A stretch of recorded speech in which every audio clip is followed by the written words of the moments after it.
ناصر باغ کا جو منصوبہ ہے اس پہ بھی کام شروع ہو گیا ہے. اس تمام تر منصوبے کا بنیادی مقصد لاہور کے اس رچ ہیریٹیج کو سامنے لانا ہے جو کہ کئی سالوں سے تجاوزات کی زد میں آ کے دفن ہوا تھا.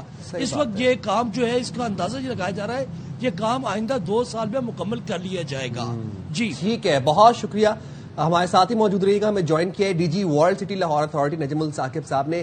بہت شکریہ نجم الثاقب صاحب، آپ نے باخبر سویرا کے لیے وقت نکالا. یہ جو اندرون لاہور کی اصل شناخت کی بحالی کا مشن ہے جس میں لاہور کے 12 دروازوں کے سامنے سے تجاوزات ہٹائے جا رہے ہیں، لوہاری، ٹکسالی، بھاٹی، روشنائی گیٹ، دلی گیٹ، کشمیری گیٹ، ان کو تمام اطراف سے تجاوزات ہٹائے گئے. پھر شالمی مارکیٹ کی ڈیولپمنٹ، اس کے بعد نیلا گنبد کی ڈیولپمنٹ. کتنا ایک تو ٹائم لگے گا اس تمام تر پروجیکٹ کو کمپلیٹ ہونے میں، اور آپ مجھے ذرا بتائیے گا یہ آئیڈیا کہاں سے آیا اور کس کا آئیڈیا تھا یہ بیسیکلی لاہور کے ہیریٹیج کو پرزرو کرنے کا؟ تھینک یو ویری مچ کہ آپ نے مجھے ٹائم دیا کہ میں تمام آپ کی باتوں کو جواب دے سکوں اور اس پہ روشنی ڈال سکوں. اصل میں یہ گورنمنٹ آف پنجاب کا ایک بہت بڑا انیشیٹو ہے جس کو ہیڈ اس پرٹیکولر پروجیکٹ کو میاں نواز شریف صاحب نے خود کیا، اور ان کا یہ ویژن تھا کہ جی لاہور کی جو اصل ثقافت ہے اس کو بحال کیا جائے. اور جو گورنمنٹ آف پنجاب کی سی ایم آفس کی جو مین تھی کہ یہ ہم ٹورزم کو پروموشن کیسے کر سکتے ہیں، اور وہ promotion with through the heritage جس کو ہم بلٹ ہیریٹیج بھی کہتے ہیں، ٹینجیبل اینڈ انٹینجیبل بوتھ آتے ہیں. اگر آپ دیکھیں جیسے آپ نے خود بتایا کہ جی تمام ایریاز میں تجاوزات اور اس کے اوپر اوور دا ٹائم پیریڈ بہت ساری ایسی بلڈنگیں، ایسی چیزیں بن گئی تھیں جس کے ساتھ آپ کا اپنا ثقافت جو ہے آہستہ آہستہ ختم ہوتی جا رہی تھی.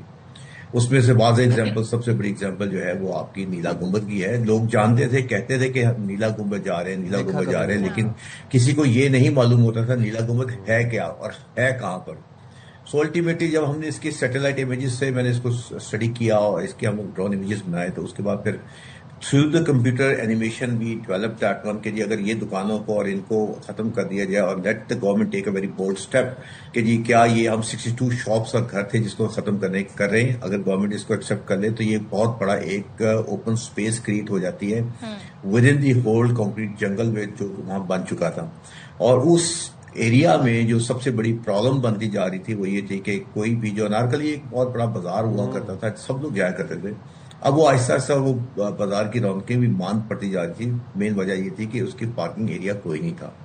سو وی ڈیزائنڈ اے کانسیپٹ جس کے تحت انڈر گراؤنڈ پارکنگ بنا دی جائے، اور جہاں سے جو شاپس ڈسلوج ہو رہی ہیں ساروں کو ہم انڈر گراؤنڈ دکانیں بھی دے دی جائیں گی، تاکہ بزنس لاس جو ہے وہ ان کو ہم لوگوں نے گورنمنٹ آف پنجاب ان کو پیسے دیے، اور اب الٹیمیٹلی جب یہ پلازا بن جائے گا انڈر گراؤنڈ تو ان کو وہاں شاپس بھی دے دی جائیں گی.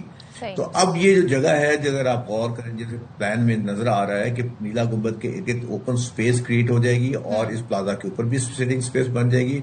And this area will have its own significance as space کہ آپ کو یہاں پہ مغل ایرا کے ماسک بھی موجود ہے، مغل ایرا کے آپ کو یہ شرائن بھی موجود ہے، آپ کو وہاں پہ ایوننگ ہال جو بہت پرانا ایک ہال ہے جو بند پڑا اس کو بھی ریسٹور کر رہے ہیں، پلس انڈیا بینک کی بلڈنگ بھی موجود ہے اس کو بھی ریسٹور کر رہے ہیں. سو یہ it is going to be a very good space where you can go there and enjoy the architecture of different eras as well. ٹھیک ہے رنجن صاحب، ایک چیز اور بتائیے گا، ظاہر ہے جب اتنے بڑے پیمانے پر کام ہوتا ہے تو کچھ مشکلات، کچھ ہرڈلز بھی آتے ہیں، اور یہاں پر سب قائم تھی، لوگوں نے مارکیٹس بنائی ہوئی تھی. اب جن علاقوں میں یہ مارکیٹیں ہیں یا پارکنگ ایریاز ختم کیے جا رہے ہیں، تو جو تاجر ہیں، دکاندار ہیں، کیا ان کو اس کا متبادل دیا جا رہا ہے یا ان کی کوئی ریزرویشن ہے ساری صورتحال میں؟ دیکھیں اس میں سب سے امپورٹنٹ فیکٹر یہ ہے کہ گورنمنٹ نے جسے کہتے ہیں کی ٹو کی فیکٹر کے تحت سب کو جگہ دی جا رہی ہے. وہ فیکٹر کیا ہے؟ جیسے سرکولر گارڈن میں کوئی 2200 کے قریب دکانیں، ان تمام کو اکوموڈیٹ کیا جا رہا ہے انڈر گراؤنڈ پارکنگ پلازاز کے اندر بھی. سو کوئی ایسی دکان نہیں ہے جس کو دکان کے بدلے دکان نہیں مل رہی ہوگی، لیکن ظاہر ہے ان کو مالکانہ حقوق نہیں ہے. پہلے بھی کرایہ دار تھے، اب بھی کرایہ دار ہی رہیں گے، لیز ایگریمنٹ کے تحت ان کو دیا جائے گا. لوگوں کو پہلے اس بات کی سمجھ میں نہیں آ رہی تھی پروجیکٹ ہے کیا، لیکن جب ان کو یہ سٹارٹ ہوا کہ آپ جب ان لوگوں کو یہ چیزیں دی گئی آن گراؤنڈ تو ان کو سمجھ میں آ گئی کہ دس از ان دیئر انٹرسٹ کہ جہاں پہ بھی کاروبار ہے اس کو چلانے کے لیے بہتر چیز یہ ہوتی ہے کہ پارکنگ سپیس مل جائے. جہاں پارکنگ ہوگی لوگ اسی مارکیٹ میں جائیں گے اور انہی مارکیٹ سے جا کے شاپنگ بھی کریں گے. اسی طرح یہ سائیکل مارکیٹ جو آہستہ آہستہ مارکیٹ اپنی ختم ہوتی جا رہی تھی وہ that is going to revived as well. اسی طرح سرکولر گارڈن میں جو دکانیں ہیں جس میں اینکوں کی ایک مارکیٹ ہے، اس میں فارماسیوٹیکل مارکیٹ ہے، اس میں پلاسٹک مارکیٹ ہے. یہ تمام مارکیٹوں کو ایک سپیسز مل جائیں گی, ان کے انڈر گراؤنڈ پارکنگ مل جائیں گی, لوڈنگ ان لوڈنگ بھی آرام سے ہو سکے گا. اور we personally believe these projects are going to give a very good socio-economic boost to these businesses for the local community as well and the other businesses as well. نجم صاحب ایک بات بتائیے گا, جس طرح آپ نے انارکلی بازار کا ذکر کیا, انارکلی تھا, پھر ہمارے پاس شالمی مارکیٹ تھی, پھر اس کے بعد وہ رنگ محل تھا ہمارے پاس. یہاں پر کچھ ٹریفک کے مسائل بہت زیادہ تھے آبویسلی, کیونکہ تجاوزات بہت زیادہ تھیں.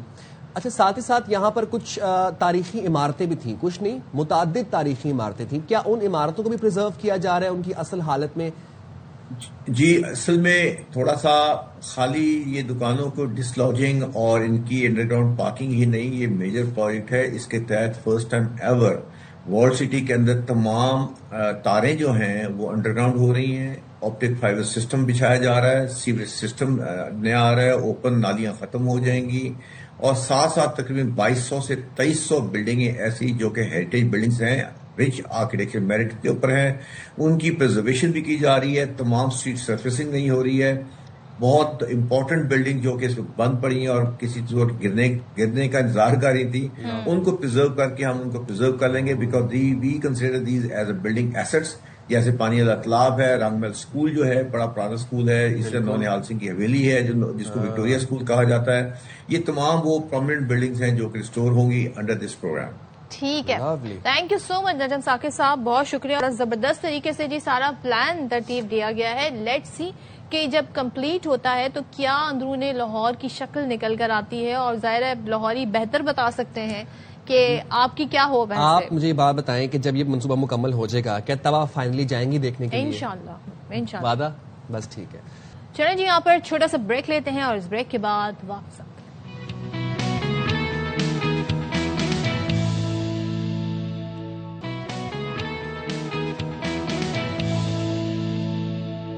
Welcome back once again. اور کراچی کے بہت سارے مسائل ہیں, بہت ایشو ہیں, لیکن ایک بڑا مسئلہ ہے, اور وہ جناب ہم یہ دیکھتے ہیں کہ کراچی میں ایک تشویشناک حد تک اضافہ ہوا ہے بچوں کے اغوا کے کیسز کا. اور نارتھ نازم آباد میں آپ کو ظاہر میڈیا پہ تمام تر رپورٹ ہوا, فتح پارک سے 11 جنوری کو لاپتہ ہونے والا جو بچہ ہے 3 سالہ انس, اس کو بازیاب کرا لیا گیا. لیکن یہ اسٹوری بھی بڑی حیران کن ہے, جس کے بارے میں ہم ڈیٹیل بھی آپ کے ساتھ شیئر کریں گے. ایک ہفتے پہلے کراچی کے ہی سول اسپتال سے ہم نے دیکھا چلڈرن وارڈ سے 3 ماہ کا بچہ اغوا ہو گیا تھا.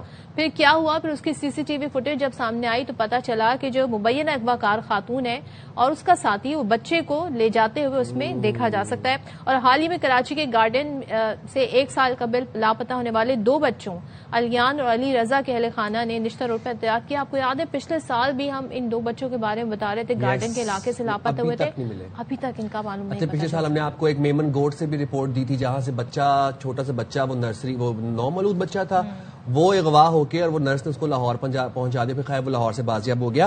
گزشتہ سال کے اگر ابتدائی 6 ماہ کے اعداد و شمار آپ کے ساتھ ہم شیئر کریں تو جنوری تا جون 2025 کے دوران 597 بچے اغوا ہوئے, گمشدگی کے کیسز رپورٹ ہوئے, ان میں سے 579 بچوں کو بازیاب کر لیا گیا. 12 جنوری 2026 کو پولیس نے لیاقت آباد سے اغوا کی گئی 5 سالہ بچی ایمان فاطمہ کو ساہیوال سے بازیاب کیا. اچھا, یہ جو کیسز رپورٹ بھی ہوتے ہیں, پھر وہ آبویسلی پھر سٹیٹس میں آتے ہیں, لیکن بہت سے کیسز ایسے ہیں جو ابھی تک رپورٹ بھی نہیں ہوتے. دین اگین پھر جو رپورٹ ہوتی ہیں ان کے اوپر پھر کام بھی ہوتا ہے, اور پھر ان کے اوپر پھر وہ بازیابی بھی ہو جاتی ہے. تو نازم آباد کی جو آپ بات کریں تھے, جو فتح پارک سے وہ بچہ انس جو ہے وہ اپنے ماں باپ سے باقاعدہ مل بھی گیا ہے. تو ذرا بات کر لیتے ہیں نذیر شاہ سے کہ ہوا کیا, کیونکہ سنڈے کے دن سے لاپتہ تھا اور کل جمعرات کو یہ خبر آئی ہے. میں جاننا چاہتی ہوں کہ اس دوران ہوا کیا ہے. تو نذیر صاحب ہمیں بتائیے گا, یہ بچہ اب بازیاب ہو گیا ہے, کیسے غائب ہوا؟ ظاہر سی سی ٹی وی فوٹیج آ گئی تھی, لیکن یہ کون لوگ تھے اور کیا معلوم ہوا ہے؟ بالکل, دیکھیں اس کو بازیاب ورڈ تو نہیں کہیں گے, مل گیا ہے زیادہ بہتر ہوگا. کیونکہ ویسے تو یہ 5 روز سے بچہ لاپتہ تھا, جس کے اغوا کا مقدمہ بھی درج کروا دیا گیا تھا. 11 جنوری کو الفتح پارک کے نارتھ نازم آباد میں حیدری تھانے کی حدود ہے, جہاں پر خاندان کا ایک ہی شخص 13-14 بچوں کو سیر کرانے لے کر گیا تھا. وہاں سے بچہ لاپتہ ہوا تھا. جب سی سی ٹی وی فوٹیج سامنے آئی تو اس میں ایک شخص کو, اس بچے کو خاتون کے ساتھ تھا اور اس کو لے آتے ہوئے دیکھا گیا تھا. تو یہی شبہ ہوا کہ اس کو اغوا کر لیا گیا, جس کے بعد نہ صرف اس کے پوسٹر چھپوا دیے گئے بلکہ انعام کا بھی اعلان کیا گیا. جو ڈسٹرکٹ سینٹرل پولیس ہے اس نے دن رات ایک کی ہے اس بچے کی بازیابی کے لیے.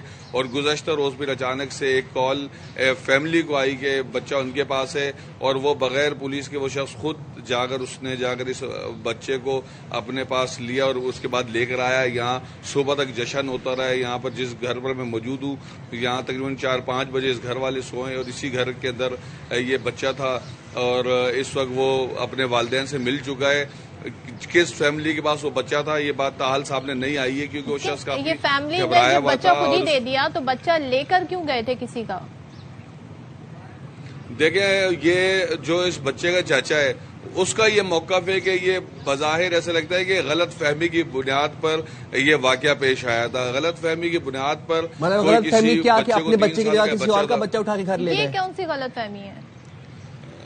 دیکھیں یہ وہ ابھی تک اس چیز کو جسٹیفائی کر نہیں سکے, لیکن وہ نہ پولیس کو واضح طور پر بات بتا سکے نہ میڈیا کو بتائی. ہم نے کافی کوشش بھی جاننے کی اور صبح سے بھی ہم یہ جاننے کی کوشش کر رہے ہیں, لیکن جو فیملی ہے وہ کچھ بتانے کو تیار نظر نہیں آتی ہے. یہ اس وقت قصبہ کالونی کے علاقے میں موجود ہوں اور یہاں پر جیسے ڈیرا سسٹم ہوتا ہے تو کافی ان کے رشتہ دار اور اہل خانہ ان کی جانب سے بھی کافی کوششیں بھی کی جاتی بچے کو تلاش کرنے کی.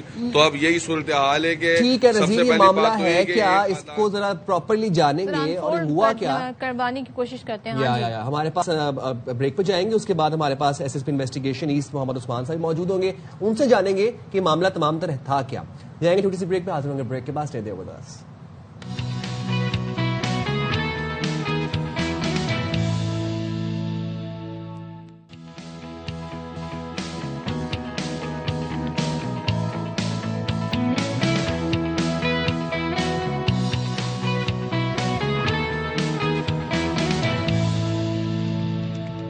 السلام علیکم. باخبر سویرا میں خبر سے آپ کو خوش آمدید کہتے ہیں, اور سائم خان اور عبد الجبار ایک دفعہ پھر سے آپ کی خدمت میں حاضر ہیں. جناب بریک میں جانے سے پہلے ہم ڈسکس کر رہے تھے کہ کراچی میں بچے لاپتہ ہو رہے ہیں. وہ بچے لاپتہ ہو رہے ہیں تو وہ اغوا ہو رہے ہیں یا وہ پیرنٹس کی غفلت سے کہیں رہ جاتے ہیں, وہ کیا ہو کیا رہا ہے. تو ہم نے اپنے اسٹوڈیو میں موجود ہمارے ساتھ اسٹوڈیو میں موجود ہے انویسٹیگیشن ایسٹ محمد عثمان صدوزئی صاحب. تھینک یو سو مچ عثمان صاحب جوائن کرنے کے لیے. یہ والا جو کیس ہے پرٹیکولرلی نارتھ احمد آباد کی جو پارک سے بچہ پہلے اغوا ہوتا ہے, اب وہ کہہ رہے ہیں اسے اغوا کہیں نہ کہیں, پھر اس کے بعد وہ ریکور ہو جاتا ہے, کل بازیاب ہو جاتا ہے. بازیاب بھی کہنا غلط ہوگا, پیرنٹس آ کے خود ہی آپس میں ایکسچینج ہو جاتا ہے والا. یہ واقعہ کیا ہے, ذرا ڈیٹیل کیا ہے اس کی؟ بیسیکلی جیسے آپ نے کہا کہ یہ پارک میں ایک فیملی گئی اور ان کے ساتھ اور بھی کافی سارے بچے تھے ان کے, اور یہ بچہ وہ اپنی پیرنٹس اپنی ایکٹیویٹیز میں لگ گئے, تو یہ جو اسپیسیفکلی بچہ ہے یہ ان سے آگے پیچھے ہو گیا. تو یہ ایک اور فیملی کو جا کے ملا, انہوں نے جا کے اس کو پک کیا اور انہوں نے کوشش کی کہ یہ اپنے پیرنٹ سے مل جائے. لیکن آپ کو پتا ہے پارک بڑا تھا, وہ شاید پریشانی میں باہر چلے گئے تو ان دونوں کی آپس میں ملاقات نہیں ہوئی. اور پھر انہوں نے یہ بھی کوشش کی جنہوں نے بچہ اٹھایا کہ وہ سیکیورٹی گارڈ کو اپنا نمبر ایکسچینج کریں تاکہ بعد میں اگر کوئی پوچھنے آئے تو وہ اس کو ڈیٹیلز دے سکیں. لیکن ان دونوں کی آپس میں ملاقات نہیں ہوئی. وہ پھر اب ان کا کہنا یہ ہے, انڈر انویسٹیگیشن ہے معاملہ, کہ ہم بچے کو اس لیے گھر لے کے چلے گئے کہ یہ کسی اغوا کار کے ہاتھ نہ لگ جائے. اور پھر جب انہوں نے سوشل میڈیا پہ تصویر دیکھی اس کی اور نیچے پیرنٹس کا نمبر دیکھا تو پھر انہوں نے پیرنٹس کو کال کی اور پھر بچہ ان کے حوالے کیا. لیکن عثمان صاحب جب وہ بچے کو گھر لے گئے, سنڈے کو لے گئے, جی میڈیا پہ رپورٹ ہونے سے پہلے کیا یہ ذمہ داری نہیں تھی کہ وہ پولیس اسٹیشن میں جا کے اس معاملے کو رپورٹ کرتا ہے؟ بالکل ان کی ذمہ داری تھی. اس معاملے میں انڈر انویسٹیگیشن ہے معاملہ, ڈسٹرکٹ پولیس اس کو دیکھ رہی ہے ہر اینگل سے اور لیگلی اس کو لے کے آگے چلے گی. آپ بالکل صحیح کہہ رہی ہیں کہ اس میں ٹائم لیپس ہے اور اس کو دیکھنے کی ضرورت ہے کہ یہ ٹائم لیپس کیوں ہوا ہے.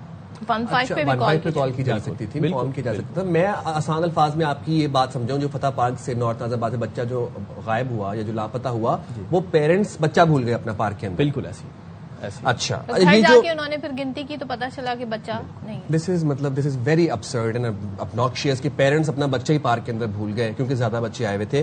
لیکن یہ جو ایک ہفتہ پہلے جناح اسپتال سول اسپتال جناح اسپتال کے چلڈرن وارڈ سے جو 3 سالہ بچہ اغوا ہوا, اور اس کے بعد پھر آلیان اور دوسرا بچہ بھی ہے جو 1 سال سے جس کا چل رہا ہے, گارڈن والا, ان کے بارے میں کیا انفارمیشن ہے آپ کے پاس؟ دیکھیں اس میں مختلف وجوہات ہیں. ہمارے پاس پچھلے 2 سالوں میں تقریباً کراچی میں صرف 2100 کے قریب بچے ایسے ہیں جو کہ گم ہو گئے. لیکن اچھی خبر اس میں یہ ہے کہ 1900 بچے ریکور بھی ہو گئے. اور اس میں جو چنک ہے یا میجورٹی ہے بچوں کے گم ہونے کی، اس میں اگر ہم ریزن دیکھیں تو پیرنٹس کی لاپرواہی ہے کہ وہ ان کا خیال نہیں رکھتے پبلک پلیسز پہ، یا پھر ایسے بھی واقعات ہوئے ہیں. جمشید میں ایک بچے کے ساتھ ایسے واقعہ ہوا، جب وہ ہمیں ملا تو اس نے بتایا کہ میں اس لیے گھر سے بھاگ گیا کیونکہ مجھے ڈر تھا کہ میں جس مدرسے میں جاتا ہوں وہاں پہ مجھے سبق یاد نہیں تھا تو مجھے مار پڑے گی. تو اس طرح سے گھر والوں کے رویے سے پریشان ہو کے بھی لوگ جاتے ہیں. جو ایک آپ ملیر کا پروبیبلی ذکر کر رہے ہیں، وہ بھی ایک انفارچونیٹ واقعہ ہوا جس میں پنجاب سے ایک کپل نے کسی کو پے کر کے، چائلڈ لیس کپل نے اس بچے کو خریدنے کی کوشش کی اور اس کو لے گئے. پھر پولیس نے اس پہ ڈیجیٹلی، فورینزکلی اور گراؤنڈ انفارمیشن کی بیسس پہ کام کرتے ہوئے بہت کم ٹائم میں وہ بچہ ریکور کرایا اور اپنے پیرنٹس کے حوالے. اچھا، یہ تو وہ کیسز ہیں. کچھ کیسز ایسے ہوتے ہیں بچہ کراچی سے اغوا ہوا، کوئٹہ سے ملتا ہے، لاہور سے ملتا ہے. تو یہ ایسے بچے جو باقاعدہ اغوا ہو رہے ہیں، گروہ، کوئی منظم گروہ ہے جن کے پیچھے، وہ کرواتے ہی کیا ہیں ان بچوں سے؟ کیوں ان کو اغوا کر کے لے جاتے ہیں؟ دیکھیں، میں نے جیسے آپ کو بتایا کافی سارے تو اپنی اس طرح غفلت کی وجہ سے ہوتے ہیں. باقی اس میں کچھ گینگز بھی انوالو ہیں. فار انسٹنس کچھ بچے کراچی پولیس نے ریکور کیے جو کہ بھیک مانگ رہے تھے، اور پھر پتہ لگا کہ ان کو اغوا کیا گیا یا وہ ڈسٹریس میں گھر سے نکلے اور ان کے ہاتھ لگ گئے، اور پھر انہوں نے ان سے پروفیشنل جو ہے نا بیگنگ سٹارٹ کروا دی. تو اس میں وہ گینگز بھی جو ہے وہ بھی بسٹ ہوئے ہیں، بچے بھی ریکور ہوئے ہیں. تو اس طرح کی ایفرٹس کراچی پولیس کی طرف سے جاری رہتی ہیں. لیکن کراچی پولیس کا ایک جو کیس ہے، جو ہم گارڈن والے کیس کی بات کر رہے ہیں، وہ ابھی تک نہیں سالو ہو رہا ہے. آلیان اور علی رضا والا. آلیان اور علی رضا، مجھے بتائیے گا، اب تو اتنی ٹیکنالوجی ہے، آپ نے خود بتایا فورینزک کر کے، یہ کر کے، وہ کر کے فوٹیج بھی مل جا سکتی ہیں. 1 سال ہو گیا، تو یہ پولیس کی ناکامی نہیں ہے؟ دیکھیں، ہماری طرف سے جو کوشش ہے وہ جاری رہتی ہے. جیسے میں نے آپ کو بتایا کہ 1900 کے قریب بچے ریکور بھی ہوئے ہیں، اور یہ انفارچونیٹ پارٹ ہے. پولیس اس پہ کام کر رہی ہے، لیکن یہ بدقسمتی ہے کہ ابھی تک ہمیں اس پہ کوئی کلو نہیں ملا. لیکن ہوپ فلی جب تک بھی کوئی بھی بچہ ریکور ہوتا ہے تو it's painful for family, for entire city and police as well. تو ہماری کوشش ہے کہ وہ جلد سے جلد. اب تو کیمراز بھی لگ گئے ہیں، اب تو ڈرون چلانز بھی ہو رہے ہیں، تو وہ ڈرون سے مانیٹرنگ بھی ہو سکتی ہے کافی چیزوں. بالکل. Thank you very much. S P investigation اس ہمارے ساتھ موجود تھے محمد عثمان سدوزئی. بہت شکریہ آپ کا. اور آپ لوگوں سے درخواست یہ ہے کہ اپنے بچوں کے معاملے میں غفلت نہ برتیں.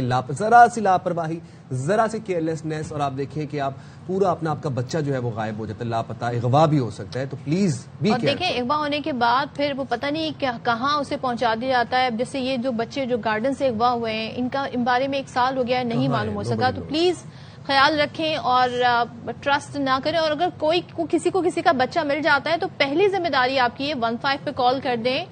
آپ ایک ویڈیو بنا کے اپلوڈ کر دیں جس میں گورنمنٹ کو ٹیگ کر دیں، گورنمنٹ کے کسی صوبائی وزیر کو ٹیگ کر دیں، یا آپ پولیس اسٹیشن میں جا کے رپورٹ ضرور کریں. بالکل صحیح کہ سب سے پہلا کام تو آپ 15 پہ آپ کال کر کے ان کو انفارم ضرور کریں. اچھا صدف، موونگ فارورڈ، یہ تو کراچی کی بات ہوگا، کراچی کے مسائل کے حوالے سے ہم بات کرتے ہیں، لیکن دنیا بھر میں بہت سی چیزوں کے لیے ایک پراپر میکینزمز ہیں. ترقی یافتہ ممالک میں ہم یہ دیکھتے ہیں کہ سڑکوں پر پیدل چلنے والوں کے حقوق بہت زیادہ ان کا خیال رکھا جاتا ہے. جناب، ہم نے کافی دفعہ سوشل میڈیا پہ ایسی وائرل ویڈیوز بھی دیکھی ہیں کہ جن میں جو پیڈسٹرینز ہیں، اگر وہ واک کر رہے ہیں اور گاڑی تھوڑی سی بھی آپ کی لائن سے آگے ہے تو وہ باقاعدہ گاڑی کے آگے کھڑے ہو جاتے ہیں، کہتے ہیں گاڑی پیچھے کریں، ہمارے حقوق ہیں، ہم نے واک کرنے، لیٹ اس واک. جرمنی میں بھی پیدل چلنے والوں کے لیے خاص طور پر معذور اور نابینا افراد کے حقوق کے لیے اولین ترجیح دی جاتی ہے. تو اس حوالے سے ہمارے ڈپٹی بیورو چیف کراچی ہیں محمد صلاح الدین، وہ فرینکفرٹ میں موجود ہیں اور ہمیں اپڈیٹ کر رہے ہیں وہاں کی صورتحال سے. تو ذرا جانتے ہیں وہاں پر کیا میکینزم ہے روڈ کراس کرنے. لیکن میں اس وقت جرمنی کی شہر فرینکفرٹ پر موجود ہوں. آج ہم یہ بتاتے ہیں کہ دنیا بھر میں پیدل چلنے والوں کے کتنے حقوق ہیں اور ان کا کتنا خیال رکھا جاتا ہے. صرف پیدل چلنے والے ہی نہیں، سائیکل سوار بھی ہوں، نابینا افراد کے لیے. میں بتاتا ہوں، دیکھیں یہاں کتنا اچھا سسٹم دیا ہوا ہے. یہ میں اس بٹن کو پریس کروں گا، یہ پریس کروں گا تو سگنل میرا ریڈ ہے، یہ سگنل میرا گرین ہوگا تو میں روڈ کراس کر سکوں گا. اور میں نے یہ دیکھا کہ یہاں باقاعدہ طور پر سب لائن میں کھڑے ہوتے ہیں زیبرا کراسنگ کے لیے. جب ان کی گرین لائٹ جل جاتی ہے تو وہ روڈ کراس کرتے ہیں. یہ دیکھ سکتے ہیں کہ یہ سگنل کھلا ہے، گرین ہوا ہے تو لوگوں نے یہاں آنا شروع ہوا تو روڈ کراس کر رہے ہیں. تو صدف، یہ ایک بڑی دنیا بھر میں ایک بڑی نئی چیز ہے پیدل چلنے والوں کا خاص خیال رکھا جاتا ہے، چونکہ ہم نے کہا آج آپ کو ایک نئی چیز بتائیں، یہاں حقوق کتنے ہیں لوگوں کے، پیدل چلنے والوں کے کیا حقوق ہیں، کس طریقے سے خیال رکھا. یہ دیکھیں گاڑیاں رک گئی ہیں اور ابھی لیکن پیدل چلنے والوں کا سگنل ریڈ ہے، تو لوگ کھڑے ہوئے، جیسے ہی سگنل گرین ہوگا تو لوگ زیبرا کراسنگ کے ذریعے روڈ کراس کریں گے. یہ ہے مہذب معاشرہ، یہ ہے ترقی یافتہ ممالک. تو جناب آپ دیکھیں جو ترقی یافتہ ممالک ہیں وہ اپنے شہریوں کا اور ہر شہری کا، یعنی کہ وہ کسی بھی طبقے سے کسی بھی کمیونٹی سے ان کا تعلق ہو، ان کا خیال کتنا کرتے ہیں. اور ہم جب یہ کہتے ہیں نا کہ عوام کے ٹیکس کا جو پیسہ ہے وہ عوام پر ہی لگاتے ہیں، تو اس کا منہ بولتا ثبوت ہے. سڑکیں کیسی چمچماتی صاف نظر آ رہی تھی، کتنا دل کرتے ہیں یہاں پہ گاڑی ڈرائیو کرنے کا، لیکن کیا کریں جی وہ جرمنی ہے، بہت دل چاہتا ہے واک، وہاں پہ واک کا کلچر بہت ہے اور واک آپ کی ہیلتھ کے لیے بہت اچھا ہے. جب ہم اچھی اپنی صحت کے بارے میں بات کر رہے ہیں تو صحت کے لیے صاف انوائرمنٹ کا ہونا، درختوں کا ہونا، سبزے کا ہونا، گرینری کا ہونا بہت امپورٹنٹ ہے. اور جب ہم اسلام آباد کی بات کرتے ہیں تو اسلام آباد ہمارا one of the beautiful capitals مانا جاتا ہے دنیا بھر میں. تو یہاں کی جب ہم بات کرتے ہیں تو اس میں بھی کوششیں کی جا رہی ہیں کہ پورا پاکستان ماحولیاتی آلودگی سے متاثر ہے. تو وفاقی حکومت نے جی دارالحکومت میں شجر کاری مہم جاری رکھی بھی ہے. مطلب سی ڈی اے کی بات میں کر رہی ہوں، C D A, D H A, محکمہ جنگلات، حکومت پنجاب کے تعاون سے جناب یہ سب ہو رہا ہے. بالکل جی. اور اسلام آباد میں درخت اور نئے پودے لگائے جا رہے ہیں to make Islamabad even more lusher and greener. Margalla کی پہاڑیاں اور زیادہ خوبصورت اب آپ کو نظر آئیں گی. تو جناب بابر ملک ہمیں اسلام آباد سے رپورٹ کر رہے ہیں، آپ بھی دیکھیں اور ہم بھی دیکھتے ہیں. کا شمار جہاں دنیا میں ماحولیاتی تبدیلی کے منفی اثرات سے شدید متاثرہ ممالک میں کیا جاتا ہے، تو وہیں اس کے وفاقی دارالحکومت کا شمار دنیا کے سرسبز و شاداب ترین شہروں میں ہوتا ہے. اسلام آباد ماسٹر پلان کے تحت آباد ہونے والا پاکستان کا پہلا شہر ہے. وقت کے ساتھ ساتھ اس شہر میں ہونے والی ترقیاتی سرگرمیوں کے دوران بھی ماحولیاتی تبدیلیوں کے منفی اثرات سے بچاؤ کے لیے پیشگی اقدامات کو اولین ترجیح دی جاتی ہے. اس شہر بے مثال کی خوبصورتی کو مثالی بنانے کے لیے C D A, D H A Islamabad اور محکمہ جنگلات پنجاب اپنا اپنا کردار بخوبی ادا کر رہے ہیں. جنگلات کی افادیت پورے ورلڈ میں جو ہے وہ اس ٹائم بہت بنیادی بنی ہوئی ہے. ماحولیاتی آلودگی کو ختم کرنے کے لیے جو نئے منصوبے بھی آ رہے ہیں ان میں بھی جو ہے نا شجر کاری کو ایک اہم جز قرار دیا گیا ہے. مرگلا کی پہاڑیوں کے دامن میں آباد اس شہر کی سڑکوں پر بھی کھیتوں کے بیچوں بیچ گزرنے والی پگڈنڈیوں جیسا گما ہوتا ہے. ٹی چوک ہو یا اسلام آباد ایکسپریس وے یا مہلکہ ڈی ایچ اے کی شاہراہیں، ہر ایک کے کنارے پر لگے درخت اس کی خوبصورتی کو چار چاند لگا رہے ہیں. اسلام آباد میں دونوں طرف شجر کاری کی گئی ہے بڑے پیمانے پر، جو ماحول کو خوبصورت بھی بنا رہے ہیں اور صاف ستھرا ماحول دکھائی دے رہا ہے. اسلام آباد کی قدرتی خوبصورتی کو برقرار رکھنے اور اسے ماحولیاتی آلودگی سے بچانے کے لیے سال بھر کے دوران سیزنل اور سدا بہار پودوں اور درختوں کی آبیاری کی جاتی ہے. ماحولیاتی آلودگی کے منفی اثرات سے بچاؤ کے لیے C D A, D H A اور محکمہ جنگلات پنجاب کے اشتراک سے لگائے جانے والے درخت نہ صرف دارالحکومت اسلام آباد کی خوبصورتی کا باعث ہیں بلکہ صاف ستھری آب و ہوا کا ایک بڑا ذریعہ ہے. کیمرہ مین مبشر نظر کے ساتھ Babar Malik, ARY news, Islamabad. This makes me very happy and very satisfactory کہ آفٹر یہ جو مونسون کا کلائمیٹ چینج کے ڈراسٹک آؤٹ کمز آئے تھے، اس کے بعد ایٹ لیسٹ ہم لوگ we are planning towards the right direction and moving towards the plantation, forestation, thankfully. آپ نے کہا نا رائٹ ڈائریکشن، تو آپ کو پتا ہے کہ اسلام آباد میں جو یہ سیزن ہوتا ہے پولر الرجی جو ہے وہ کتنی زیادہ ہوتی ہے. تو اب ان پلانٹس کو لگایا جا رہا ہے جو کہ اس الرجی کا باعث نہیں بنتے ہیں. تو یہ بھی ایک رائٹ ڈائریکشن میں رائٹ سٹیپ ہے. چلیں جی، جب ہم بات کر رہے ہیں رائٹ ڈائریکشن رائٹ سٹیپ کی، تو اب ہم آپ کو ایک ایسی ڈاکٹر سے ملوانے جا رہے ہیں جنہوں نے دنیا میں پاکستان کا نام روشن کیا ہے، اپنی مہارت اور صلاحیت کا لوہا منوایا ہے. پروفیسر ڈاکٹر عبدالباسط سے آج آپ کی ملاقات کروانے جا رہے ہیں، جنہیں اسٹینفورڈ یونیورسٹی نے دنیا کے ٹاپ 2% سائنسدانوں میں شامل کیا ہے. آپ اس سے اندازہ لگا لیں. اور انہیں ذیابطیز اور اینڈوکرینالوجی کے شعبے میں نمایاں خدمات انجام دینے پر یہ اعزاز ملا. اور یہ ایک انتہائی معزز عالمی شناخت ہے جو طب کے شعبے میں محققین کو علمی معیار کی بنیاد پر دی جاتی ہے. پروفیسر ڈاکٹر عبدالباسط پاکستان میں طب کے شعبے میں چوتھے سب سے زیادہ تحقیقی جو مقالے ہیں وہ شائع کرنے والے محقق بھی ہیں. تو ہمارے ساتھ آج اسٹوڈیو میں موجود ہیں پروفیسر صاحب، ذرا ان سے گفتگو بھی کر لیتے ہیں. بہت شکریہ ڈاکٹر صاحب، آپ نے باخبر سویرا کے لیے وقت نکالا. سب سے پہلے تو بہت مبارکباد، آپ نے پاکستان کا نام روشن کیا ہے. اسٹینفورڈ یونیورسٹی کے 2% ٹاپ ریسرچرز میں آپ شامل ہوئے ہیں. کیسا فیل کر رہے ہیں اور کیا جرنی تھی یہ؟ تو پہلے تو اللہ کا شکر ہے، اللہ کا کرم ہے، اور پاکستان سائنٹیفک میپس پہ یا انٹرنیشنل میپس پہ ہے تو آدمی کو خوشی ہوتی. ساتھ ساتھ یہ بھی سمجھنا چاہیے کہ میں اکیلا نہیں ہوں, پاکستان سے کئی لوگ ہیں. ایک یونیورسٹی کے تو 26 کینڈیڈیٹس ہیں جو اس ٹاپ 2% میں ہیں. جو اصل اس میں سوال میں اپنے آپ سے پوچھتا ہوں اور شاید آپ کو بھی پوچھنا چاہیے, سامعین بھی سننا چاہیں گے کہ اس سائنٹیفک ریسرچ کا یا اس ٹاپ 2 پہ آنے کا ملک کو کیا فائدہ ہوا, عوام کو کیا فائدہ ہوا, طب کے شعبے میں کیا فائدہ ہوا, مریضوں کو کیا فائدہ ہوا. یہ سوال میں اپنے سے بھی پوچھتا ہوں اور شاید یہ آپ پوچھنا چاہیں گے. اچھا آپ بتائیے, اور ساتھ میں یہ بھی کہ آپ کی ریسرچ کیا پھر ہمیں بتاتی ہے, کیا سیکھیں؟ تو ہم نے سب سے پہلے ڈائبٹیز میں یہ دیکھنا ہے کہ پاکستان میں ڈائبٹیز پھیل رہی ہے تو کس شرح سے پھیل رہی ہے. تو اس کی ہم نے ریسرچز کری. پورے پاکستان میں اس وقت 3 کروڑ اور 30 لاکھ لوگوں کو ڈائبٹیز ہے. 3 کروڑ 30 لاکھ جی 33 ملین. اور قریباً اتنے ہی لوگ ڈائبٹیز کے دروازے پہ ہیں جس کو ہم پری ڈائبٹیز کہتے ہیں. تو پہلی ریسرچز تو ہونی چاہیے کسی بھی ڈیزیز کا برڈن معلوم کرنے کے لیے. تو ہمارا ایک اسٹڈی کا ٹارگیٹ یہ تھا.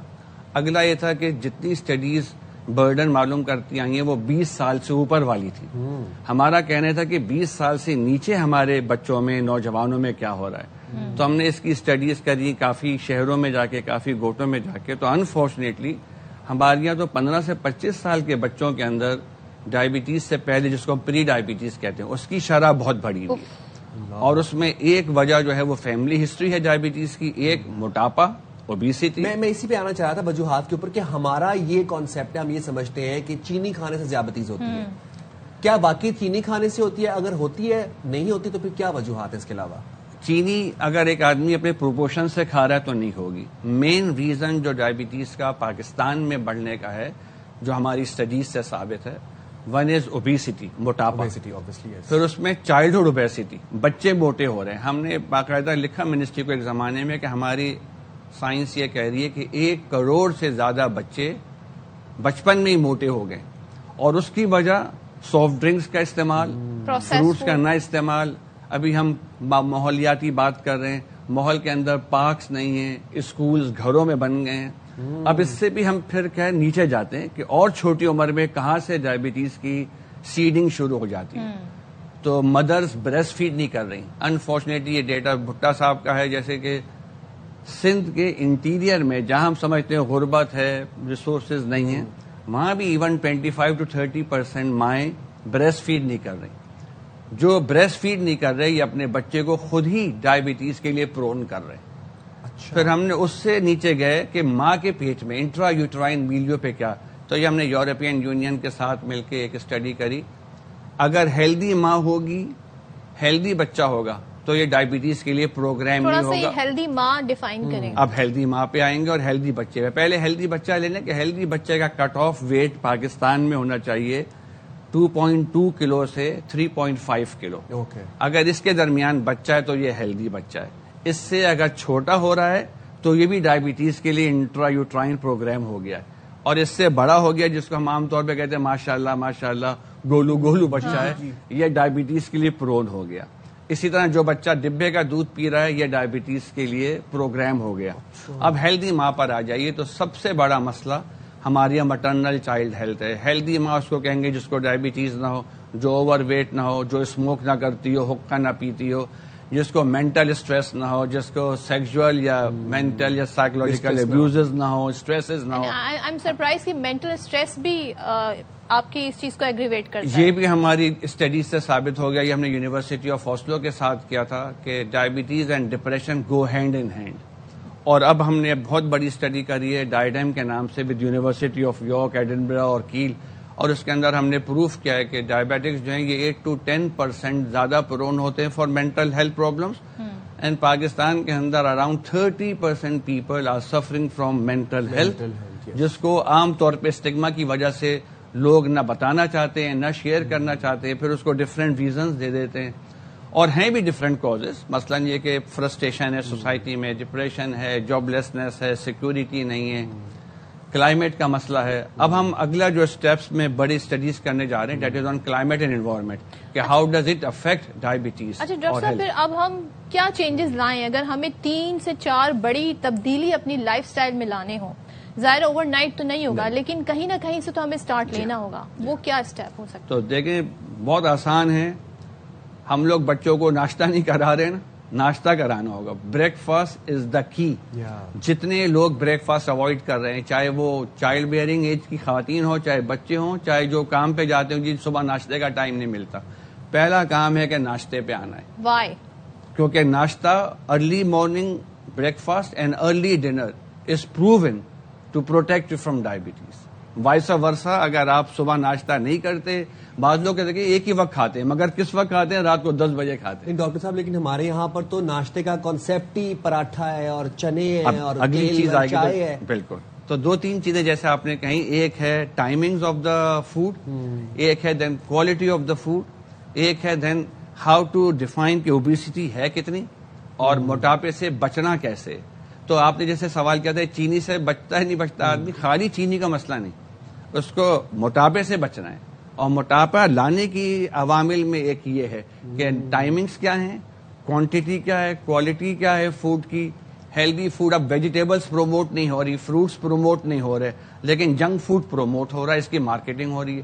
اسموکنگ اور ٹوبیکو, کتنے بھی آپ ٹیکسز لگا رہے ہیں مگر اسموکنگ بڑھتی جا رہی ہے. ینگ ایجز میں کوئی ریگولیشن نہیں ہے تو اسموکنگ, اب اسموکنگ کازز ڈائبٹیز, گٹکا کازز ڈائبٹیز, ڈبے کا دودھ کازز ڈائبٹیز. اچھا ڈاکٹر صاحب, اگر ہم ایک پراٹھا جو ایک چائے ہو یہ انف ہے, یا ساتھ میں انڈا بھی لے لیں آملیٹ, تو یہ ایک ہیلدی ناشتہ کہلائے گا؟ پراٹھا ان سینس نہیں کہلائے گا, کیونکہ اگر آپ اس کی کیلوریز گنیں گے دیٹ آر ٹو مچ. اگر یہ آدمی 1 گھنٹہ یا 40 منٹ واک کر کے آیا یا 20 منٹ ٹریڈ مل کر کے آیا, پھر شاید پراٹھا اور یہ انڈا اور چائے الاؤڈ ہو. لیکن اگر وہ سیڈنٹری لائف اسٹائل ہے, صبح اٹھا سیدھا کام پہ چلا گیا, تو نہیں ہے. تو یہ ہر آدمی کی انڈیویجول لائف اسٹائل کے حساب سے اس کی کیلوریک انٹیک کاؤنٹ ہونی چاہیے. ہمارے لوگوں کو, ہم کب سے کہہ رہے ہیں گورنمنٹ سے فوڈ لیبلنگ کرنی چاہیے تاکہ پتہ ہو لیتے ہوئے کہ کتنی چیز میں کتنی کیلوریز ہیں. پھر ٹیکسز لگانے چاہیے, گھی پر, تیل پر, فیٹی ایسڈ پر, ٹوبیکو پر. اچھا, یہ جو آپ ڈاکٹر صاحب سیڈنٹری لائف اسٹائل کی بات کر رہے ہیں, ہمارے یہاں پر ایک کانسیپٹ بھی ہے کہ ہمارا جو کام ہے اس میں ہماری ایکسرسائز ہو جاتی ہے. خواتین جو ہاؤس وائف ہیں وہ بھی کہتی ہیں کہ ہم سارا دن کام شام کرتی ہیں, چلتی پھرتی ہیں, برتن دھوتی ہیں, ہماری ایکسرسائز ہو جاتی ہے. ایکسرسائز میں اور فٹیگ میں کیا ڈفرنس ہے؟ دیکھیں, یہ بڑا ٹیکنیکل کویسچن ہے. کیا واقعی جو گھر کے کام کر رہی ہے خاتون صبح سے شام تک, یا ایک صاحب جو آفس میں ہیں اور آفس ان کا جو ہے وہ ایک بڑے مل کے اندر ہے اور وہ اس میں 3 چکر وہاں بھی لگاتے ہیں جہاں فیلڈ میں جانا پڑتا ہے, تو ویدر دس از ایکسرسائز اور ناٹ, یا فٹیگ اور ناٹ. تو اگر اسٹریس ساتھ ساتھ چل رہا ہے اور سیٹھ صاحب نے دوڑایا ہوا اور آدمی دوڑتا ہوا جا رہا ہے, لیکن سیٹھ صاحب کے کہنے پہ پریشانی میں دوڑتا ہوا جا رہا ہے, یا مشین بیٹھ گئی ہے, یا لیبر کا کوئی مسئلہ ہو گیا, تو یہ اسٹریس ہو گئی. اور اگر یہ آدمی ریلیکس ہو کے جا رہا ہے, اپنے آپ کو انجوائے کر رہا ہے جیسے کہہ رہے ہیں, یا مارننگ واک کر رہا ہے, تو یہ ایکسرسائز ہو گئی. اب جیسے خواتین کا آپ کہہ رہے ہیں, باہر بھی عورتیں کام کرتی ہیں, یہاں بھی بعض لوگ گارڈننگ کرتے ہیں, موپنگ کرتے ہیں, لیکن انجوائے کرتے ہیں, تو وہی ایکسرسائز ہے ان کی. اور وہ اسٹریس میں کرتے ہیں کہ اگر یہ نہیں کیا تو کون کرے گا. ادھر بچوں پہ شور مچ رہا ہوتا ہے, ادھر ٹیلی فون کال آ رہا ہوتا ہے, ادھر بیل رنگ کر, تو entirely dependent on the society as such. اور ہم یہ گورنمنٹ کو, منسٹریز کو بار بار لکھ رہے ہیں کہ کچھ چیزیں گورنمنٹ لیول پہ ہونی چاہیے. مثلاً ڈائبٹیز کا ڈیٹا بیس یعنی رجسٹری بننی چاہیے, رجسٹری نادرا کے ساتھ لنک کرنی چاہیے, پرائمری پریونشن پروگرامز چلانے چاہیے تاکہ لوگوں کو اویئرنیس ہو. جن کو نہیں ہے ڈائبٹیز ان کو بچایا جا سکے, جن کو ہونے والی ہے ان کو ریورس کرا سکے. اور اب تو نئی سائنس آ گئی کہ ڈائبٹیز ہوئی بھی, جن کو آج ڈائبٹیز کا پتہ چلا یہ بھی ریورس ہو سکتے, تو پلیز اس پہ لانا چاہیے. اور آپ نے ایک بڑی اچھی بات کہی تھی کہ ایسے آئٹم جو کہ آپ کو موٹاپے کی طرف لے جاتے ہیں, جس میں گھی ہو گیا, ہمارے یہاں تو سبسڈائز چینی دینے پہ بڑا فوکس ہوتا ہے کہ جی عوام کو سستی چینی دی جائے, اس پہ ٹیکس لگنے چاہیے تاکہ اس کا استعمال کم سے کم ہو, گھی کا استعمال کم سے کم ہو, اس طرح کے آئل کا استعمال کم سے کم ہو. اس میں صرف اس کی احتیاط رکھنی ہے کہ اگر ایک غریب ہے جس کے پاس صرف روٹی اور پراٹھا ہی کھانے کو ہے, اس کے پاس اور کوئی غذا افورڈ نہیں کر سکتا, تو ادھر ٹیکسز بڑھائیں, تو ادھر فروٹس, ویجیٹیبلز, ہیلدی ڈائٹس کو سبسیڈائز بھی کریں. ورنہ غریب بیچارے کا تو ایک پراٹھا ہی پورے دن کا تھا, پھر اسے مزدوری پہ جانا تھا. ہم نے یہ کہہ کے کہ اس کی دودھ بھی فیٹ فری کریں, ہمیں سبسٹیٹیوٹ بھی پرووائڈ کرنا چاہیے. اچھا, یہ جو آپ نے ریورسل کی بات کی ہے, یہ کون سی ٹائپ کی جو ڈائبٹیز ہے وہ ریورس ہو سکتی ہے اور کیسے ہو سکتی ہے؟ یہ ٹائپ 2 ڈائبٹیز ہوگی ریورس, ٹائپ 1 نہیں. رائٹ. اور ٹائپ 2 ہی پاکستان میں کامن ہے. ٹھیک ہے. اور صرف ایک ہی کرنا ہے کام, ویٹ ریڈیوس کرنا ہے. 5% سے 8% اپنا ویٹ ریڈیوس کر لیں through walk, exercise, life style, diabetes reverse ہونی شروع ہو جائے گی. ہاؤ ڈو آئی نو کہ آئیڈیل ویٹ میری ہائٹ میری ایج کے حساب سے کیا ہونا چاہیے؟ صحیح. اب اس میں ایک تو ہے کمپلیکس سائنس. میں بہت آسان میسیجز سر میں آپ کے تھرو عوام تک دینا چاہتا ہوں. تو میں نے بالکل نیا الگوریدم بنایا ہے. پاکستان کی 90% عوام 5 فٹ سے 6 فٹ کے درمیان لمبی ہوتی ہے, 5 فٹ to 6 فٹ. رائٹ. اگر کسی کا قد 5 فٹ ہے تو اس کا ویٹ 50 کلو ہونا چاہیے. اگر کسی کا 6 فٹ ہے, میل فیمیل بوتھ, یہ جنرل بنانے کے لیے تاکہ سب سے آسان کانسیپٹ تو آپ کے تھرو چلا جائے. 5 فٹ پہ 50 کلو, 6 فٹ پہ 70 کلو. 70 کلو 6 فٹ پہ, دیٹ از دا میکس. اب آپ 5.5 فٹ کے ہیں تو آپ 60 کلو کر لیجئے, اور آ جائیے کہ 50 اور 60 کلو کے درمیان کیا ہوگا, 55 کلو ہو جائے گا. تو 50 سے 70 کلو کے درمیان 90% پاکستانی پاپولیشن کا ویٹ ہونا چاہیے. اور اوبیسٹی کس نمبر سے بس آپ 70 کے اوپر آپ سمجھ لیں کہ اوور ویٹ شروع ہو گئے. اب میں اس لیے سمپل میسج دے رہا ہوں کہ پچھلے 20 سالوں میں ہم نے یہ طے کرنا چاہا کہ BMI اصل ہے یا ویسٹ سرکمفرنس یا ویسٹ ہپ ریشو, اور پھر میل اور فیمیل, اور پھر ایتھنیسٹی, اور پھر کٹ کاٹ, ایٹسیکرا, سب کو آسان کرنے کے لیے کہ اتنا میسج تو لوگ سمجھ لیں کہ ان کو اپنا وزن 50 سے 70 کلو کے درمیان رکھنا ہے, ڈیپینڈنگ 5 سے 6 فٹ کی ہائٹ. ہم نے یہی سوال تیار کیے تھے بیکاز آپ کے ہوتے ہوئے تو ہم نے کچھ سوچا ذرا ٹیکنیکل اور ماہرانہ سوال کو تیار کریں, بٹ آپ نے اسے بڑا سمپلیفائی کر دیا. That's very good. ذرا آپ کی جو اچیومنٹ ہیں تھوڑا سا اس پہ بھی بات کر لیتے ہیں. جو آپ نے مزید اتنے سارے مقالے لکھے ہیں, پورے دنیا سے لوگ ان کے مقالے جو ہیں ان کو دیکھا جاتا ہے, کس طریقے سے کرائٹیریا کیا ہے کہ کس طرح بتایا جاتا ہے جی انہوں نے زبردست اپنی پریزنٹیشن دی ہے, لکھا ہے. سو یہ اسٹینفورڈ یونیورسٹی نے اپنا ایک ڈیٹا بیس بنایا ہوا ہے. اس میں وہ دنیا کے سارے جتنے سرچ انجنز اسکالرس کو نکال کے لاتے ہیں اس کو دیکھتے.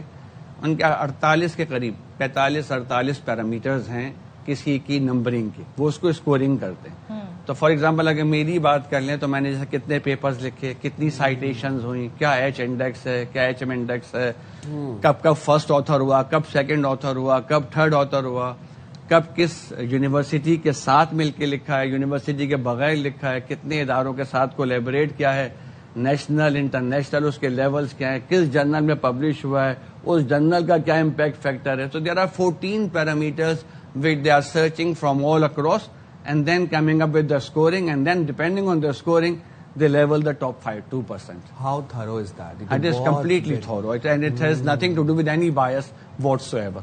How nice. اچھا, obviously کچھ چیلنجز بھی آئے ہوں گے آپ کو ریسرچ کے بیچ میں, اگر آپ وہ شیئر کرنا چاہیں ہمارے ساتھ.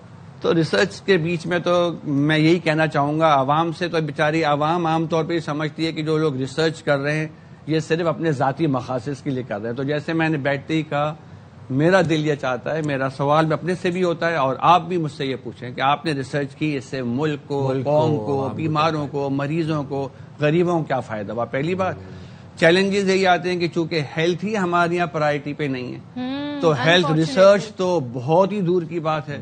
کوئی ایسی آرگنائزیشن نہیں ہے, جو ڈپارٹمنٹس ہیں, انسٹیٹیوشنز ہیں, جیسے HEC اپنا کام کر رہا ہے, PHRC اپنا کام کر رہا ہے, DREP اپنا کام کر رہا ہے, مگر ان سب کو سینٹرلائز کرنے کی ضرورت ہے. اس کے لیے dependent on research of western researchers. ہمارے اپنے ملک کی کیا کنڈیشنز ہیں, یہاں پہ لوگوں کے کیا مسائل ہیں, اس کو نہیں ہم. تو اس میں آپ کو آخری بات یہ بتا دوں کہ یہ بھی ایک میری ٹیم کے ساتھ میرا مشن ہے. ہم نے ہیلتھ ریسرچ ایڈوائزری بورڈ بنایا. اس کے پہلے چیئرمین عبدالغفار بلو صاحب ہے جو ریناؤنڈ پیڈیاٹریشین ہے, اب میں چیئرمین ہوں. یہ ہم نے 13-14 سال سے بنایا ہوا ہے. اس کا مطلب ہے to develop research ecosystem in Pakistan, especially health research ecosystem. ایک وقت میں یہ 17 لوگوں کا بورڈ ہوتا ہے, 4-5 اس میں وائس چانسلرز ہوتے ہیں, کچھ منسٹری کے ایکس سیکرٹری یا ایکس منسٹرز ہوتے ہیں, کچھ فلینٹروپسٹ ہوتے ہیں. اس کے ذریعے ہم ڈیزیز رجسٹریز بنا رہے ہیں, پورے پاکستان میں یونیورسٹیز میں ریسرچ سینٹرز بنا رہے ہیں, اور ہم چاہتے ہیں کہ منسٹری اس کو آن بورڈ لے لے. اور اب یہ وقت آ گیا کہ نادرا کے ساتھ لنک. High time. بالکل, آپ نے بڑی زبردست سجیشن بھی دی ہے اور بڑا زبردست کام کر رہے ہیں. پروفیسر ڈاکٹر عبدالباسط, بہت شکریہ, اور ہم بڑا اعزاز ہمارے لیے آج ان سے ملاقات بھی. اور دیکھیں جی, ہیلتھ پرائرٹی ہونی چاہیے, اس حساب سے پالیسی بھی بنانی چاہیے. 33 ملین ڈائبٹکس ہیں اور 33 ملین ہی پری ڈائبٹک ہیں پاکستان میں. It's a huge number. تو ہمیں اس پر ایمرجنسی بنیادوں پر کام کرنے کی ضرورت ہے. چلیں جی یہاں پر لیتے ہیں شارٹ بریک اور اس بریک کے بعد واپس آتے ہیں.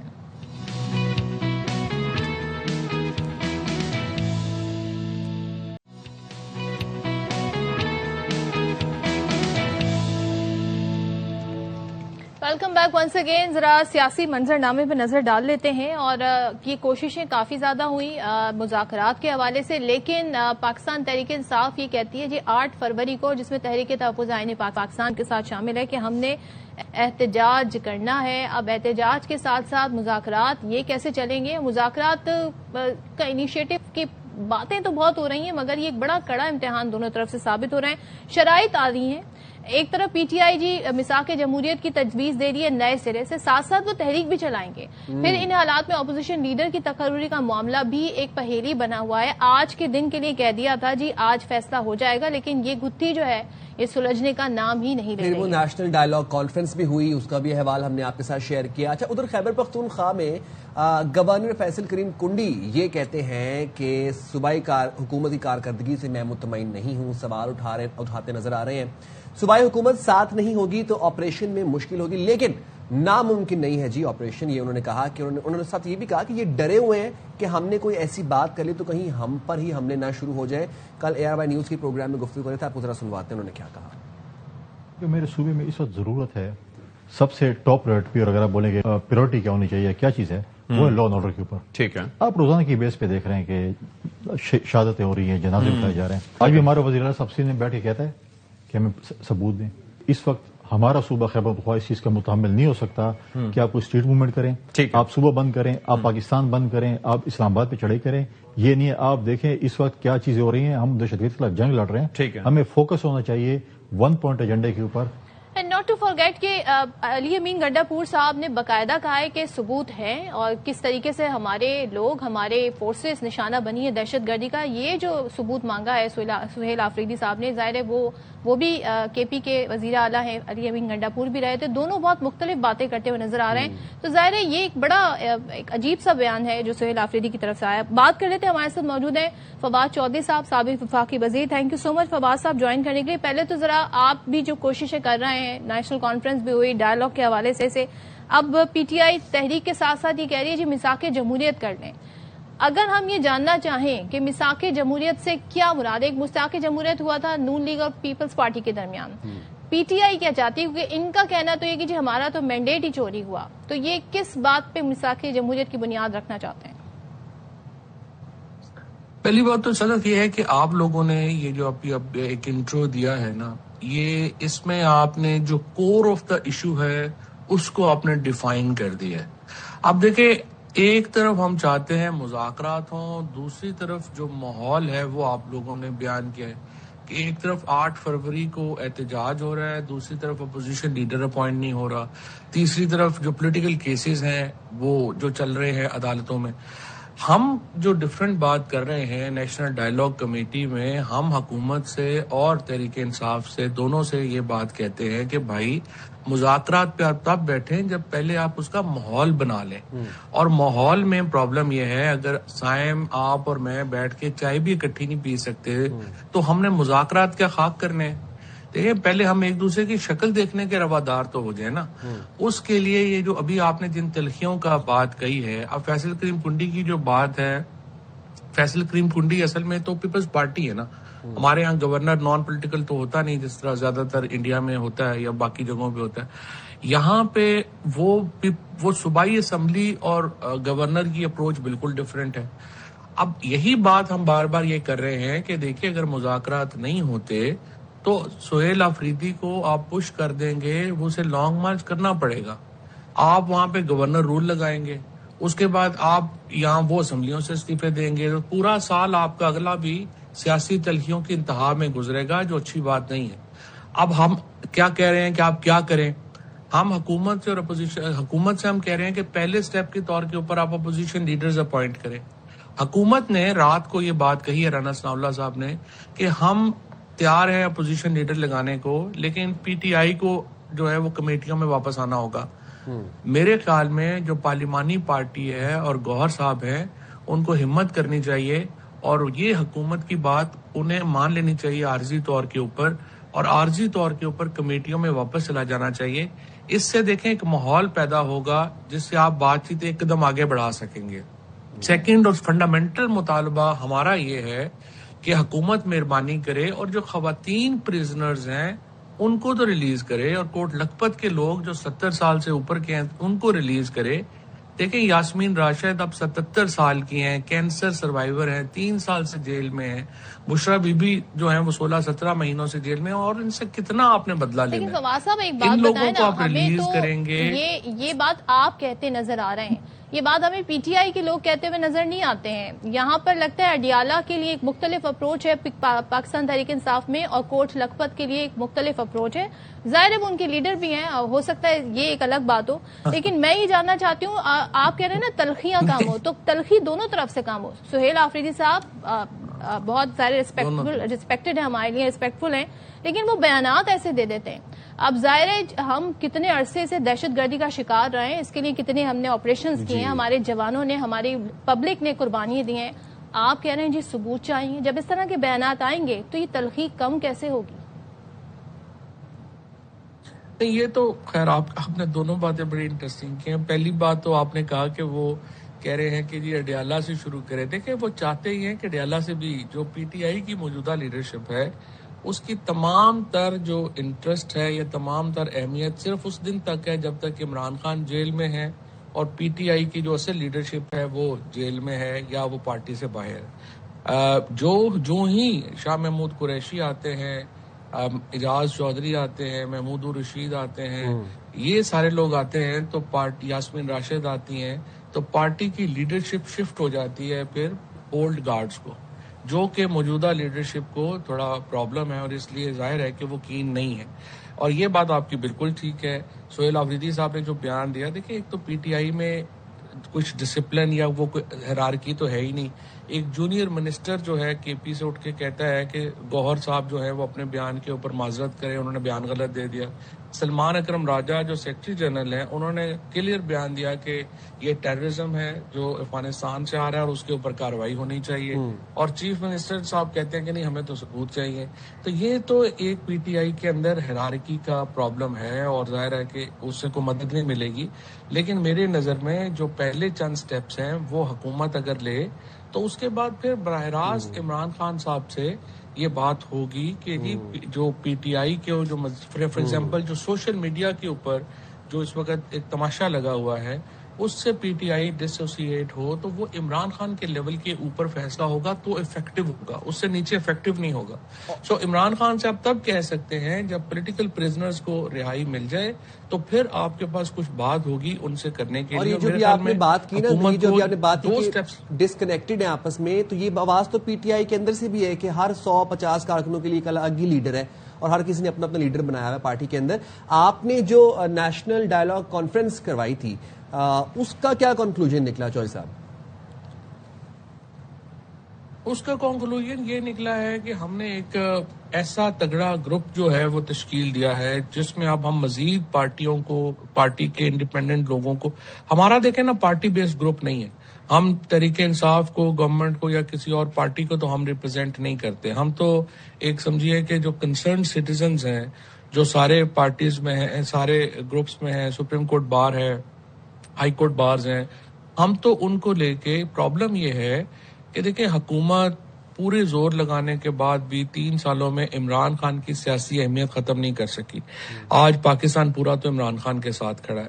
دوسری طرف عمران خان اور پی ٹی آئی پورا زور لگانے کے باوجود کوئی انقلاب نہیں لا سکے.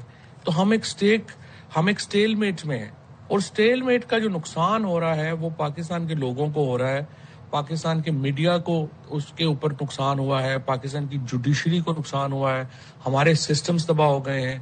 جو مڈل کلاس ہے ہماری، جو پچھلے پروگرام میں بھی ہم نے بات کی تھی کہ کس طرح جو ہمارا فارمر ہے، جو ہماری سیلریڈ کلاس کے لوگ ہیں، جو ریل اسٹیٹ سے جڑے ہوئے لوگ ہیں، جو کنسٹرکشن سے جڑے ہوئے لوگ ہیں، جس طرح سے ان کی کمر ٹوٹ گئی ہے. حل تو ظاہر ہم کہتے ہیں نا سیاسی استحکام ہوتا ہے تو پھر معاشی استحکام بھی تیز سے آگے بڑھتا ہے. لیکن میں جب بات کر رہی تھی کہ دونوں جانب سے تلخی کم ہونی چاہیے، اگر یہاں پر ہم دیکھ رہے ہیں پاکستان میں شاید ایسے ہم دیکھ رہے ہیں کہ جی اسمبلی موجود ہے, اپوزیشن لیڈر نہیں ہے, نہ سینٹ میں نہ نیشنل اسمبلی میں. اب یہ معاملہ ایک پہیلی بنا ہوا ہے, یہ حل ہوتا نظر نہیں آ رہا. مختلف بیانات آتے ہیں. حذیفہ رحمان صاحب ہماری شو میں کہہ رہے تھے جی بہت سارے پی ٹی آئی کے لوگ ہیں جن کا ٹرسٹ نہیں ہے محمود خان اچکزئی پہ یا علامہ ناصر عباس پہ. آپ سمجھتے ہیں یہ مسئلہ حل ہونا چاہیے اور اس ضرورت ہے اس کو حل ہونے کی؟ دیکھو ٹرسٹ محمود اچکزئی کے اوپر ہے یا نہیں, وہ فیصلہ تو پی ٹی آئی کے ایم این ایز نے کرنا ہے نا, حذیفہ رحمان نے تو نہیں کرنا نا. گورنمنٹ منسٹر تو نہیں فیصلہ کریں گے کہ ٹرسٹ ہے یا نہیں ہے. انہوں نے 76 لوگوں نے سائن کر کے دے دیا ہے کہ آپ ان کو بنائیں. اب یہ تو فرینکلی حکومت کی طرف سے بھی جو تلخیوں کا اظہار کا ایک سلسلہ ہے, معاملے کو کنفرنٹیشن کو بڑھانے کا ایک ہے, اسی کے اوپر عمل ہو رہا ہے, اور اسی وجہ سے آپ ناصر عباس صاحب یا اچکزئی صاحب جو ہیں وہ نہیں بن پا رہے لیڈر آف دی اپوزیشن. لیکن دوسری طرف میرے خیال میں اگر حکومت یہ کہتی ہے کہ جی آپ یہ کمیٹیز میں واپس آ جائیں, تو ان کو تھوڑی ہمت کرنی چاہیے گوہر صاحب کو, اور کمیٹیز میں واپس ٹیمپریری طور پہ آ جائیں تاکہ بات چیت آگے بڑھے. ان کی عمران خان سے ملاقاتیں شروع ہو جائیں. نیچے جو اگرچہ ابھی میں سمجھتا ہوں کہ خان صاحب سے ملاقات کا کوئی اتنا فائدہ نہیں ہوگا جب تک آپ خواتین پریزنرز کو ریلیز نہیں کرتے اور کوٹ لکھپت کے لوگوں کو ریلیز نہیں کرتے نا, تو اس کا نقصان یہ ہے کہ آپ کا سیاسی ٹمپریچر ہائی رہے گا. اور اب دیکھنا یہ ہے کہ دیکھیں فیصلہ یہ کرنا ہے آپ نے کہ ٹمپریچر نیچے لانا ہے یا نہیں لانا. اگر آپ نے نہیں لانا اور سمجھتے ہیں کہ ایسے ہی جیسے چل رہا ہے زبردست ہے, تو پھر ایسے ہی چلتے رہیں, پھر تو ظاہر ہے کوئی اس میں کیا کوئی کہہ سکتا ہے. ویسے چوئی صاحب لاسٹلی آپ کی موجودگی کا فائدہ اٹھاتے ہوئے آف دا ٹاپک آپ کی کل پرسوں ایک ویڈیو سوشل میڈیا پر چلے, ٹھیک ہے چوئی صاحب بہت شکریہ, آپ نے باخبر سویرا کے لیے وقت نکالا. میرے ذہن میں ایک آف دا ٹاپک بات آئی تھی, بٹ اینی ہاؤ سیاسی یہ جو منظرنامہ ہے اس میں جو مذاکرات کا اونٹ ہے یہ پہلے ہمیں نظر آئے گا, اور پھر وہ اونٹ کس کروٹ بیٹھے گا وہ بھی آپ کو بتائیں گے. فی الحال تو ہمیں بریک نظر آ رہا ہے تو ہم بریک لے جائیں گے. حاضر ہوں گے بریک کے بعد.